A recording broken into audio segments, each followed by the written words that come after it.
अरे यारो, सुनो तो सही। आज मैं एक ऐसी खौफनाक कहानी सुनाने आया हूं जो तुम्हारी रूह तक कंपकप्पा देगी। तो अपना अपना कंबल संभालो, क्योंकि अब माहौल डरावना होने वाला है। ये सब एक ऐसी रात में हुआ जब सब कुछ बिल्कुल नॉर्मल लग रहा था। मैं करण अपने दोस्तों के साथ गांव के पास वाले घने जंगल में घूमने निकला।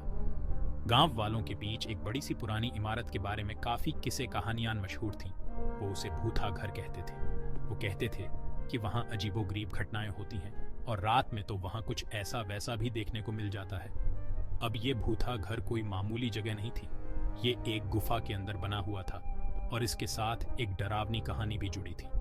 लोगों का मानना था कि वहां एक राक्षस रहता है जो रात में निकलता है और जो भी उसके पास आने की हिम्मत करता है उसे अपना शिकार बना लेता है। इन डरावनी कहानियों के बावजूद कुछ लोग तो इसे सब मायाजाल समझते थे, लेकिन हम नहीं, खासकर उस रात को तो बिल्कुल नहीं। जिज्ञासा और शायद थोड़े से जवानी के जोश में हम जंगल के अंदर तक चले गए। अंधेरा हमें निगलता जा रहा था और सिर्फ हमारे कदमों की आवाज और दूर कहीं से उल्लू की आवाज ही सुनाई दे रही थी। जैसे जैसे हम भूथा घर के करीब पहुंचे, हवा ठंडी होती गई और हल्का हल्का कोहरा भी छाने लगा। मुझे याद है कि मेरे मन में उत्साह और डर दोनों मिल रहे थे।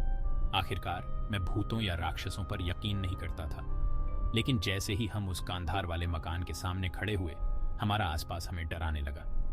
वो घर पास से देखने पर और भी खतरनाक लग रहा था। उसकी टूटी फूटी खिड़कियां और पेड़ों से छनकर आती चांदनी डरावनी परछाइयां बना रही थी। अचानक एक ठंडी हवा चली और वो घर अपने ही बोझ तल लेकर आता हुआ लगा।